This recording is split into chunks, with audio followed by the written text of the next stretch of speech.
Today we'll be talking to Mr. Meirás, who is CEO here at Ferrovial. Mr. Meirás, how would you describe Ferrovial's performance last year? Our main assets continue to perform strongly in 2018. Heathrow arrived at 80 million passengers in a year, while traffic continued to grow on Highway 407 in Canada and on our managed lanes in Texas. These assets are characterized by rising traffic, client satisfaction and profits, making a good contribution in the form of dividends. Construction revenues improved as the large projects in the United States started up, but margins remain under pressure. The construction backlog remains strong, around 11 billion euros. The bottom line was affected by Amy's contract with Birmingham City Council and the impairment because of this subsidiary lower book value. Classifying the services division is available for sale complicates comparisons with previous year. Nevertheless, the company's good performance enables shareholders' remuneration to stay at the current levels of 520 million in the year. This week you made an important announcement, the sale of the services division and a provision for Amy. After ending the review that we announced last October, Ferrovial has decided to classify his entire services division as available for sale. Our goal is to focus on developing the company's transport infrastructure business. This means classifying the services business under discontinued operations at fair market value. And that obliges us to recognize a provision for the impairment of Ferrovial investment in Amy, but without any cash outflow. Amy has been affected by the situation of the UK services sector in recent years, mainly because of budget cuts by local governments and by the contractual dispute with Birmingham City Council. What is the strategic context for this transaction? Throughout its history, the company has divested as it redefined his strategy. In the 90s, he divested his agricultural and tourist businesses to focus on the current four business. Between 2006 and 2009 was pulled out of the car parks and real estate businesses. So this is nothing new for us.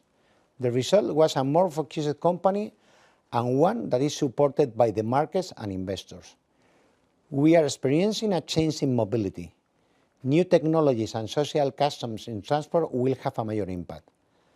Past change in mobility have transformed cities, infrastructure needs and how people work.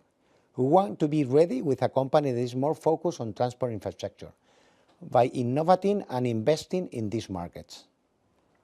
One of your biggest markets is the United States. How did it perform last year?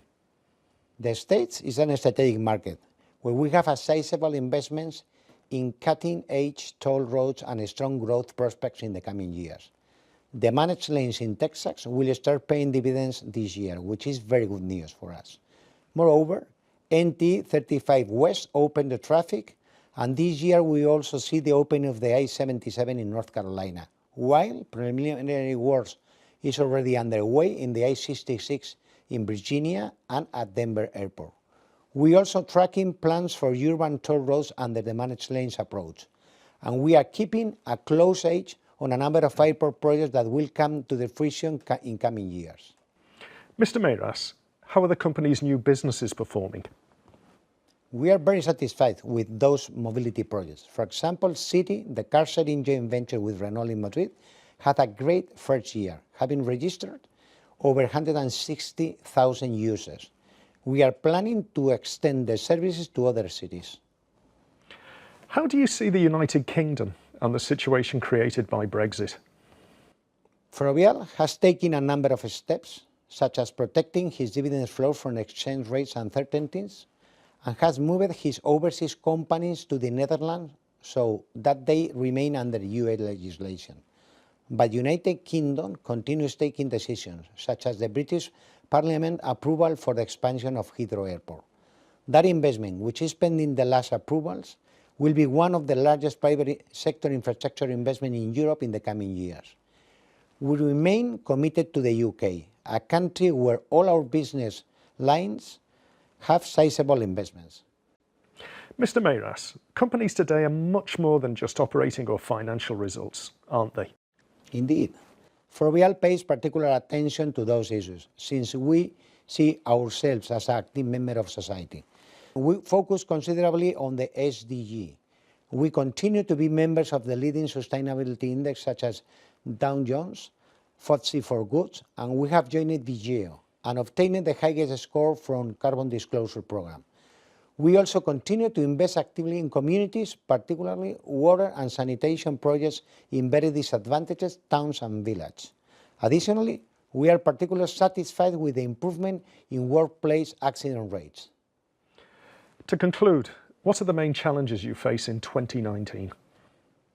2019 will be a transformational year for Ferrovial, when we must seize the opportunities offered by plans for investment in infrastructure, mainly in the States, and particularly in toll roads and airports. It is a transformation shaped by strategy, sustainability, and innovation. Would you care to add anything? Well, I would like to thank shareholders and investors for their trust and our professionals for their hard work. They are exciting times ahead, and I will ask them to maintain their super performance.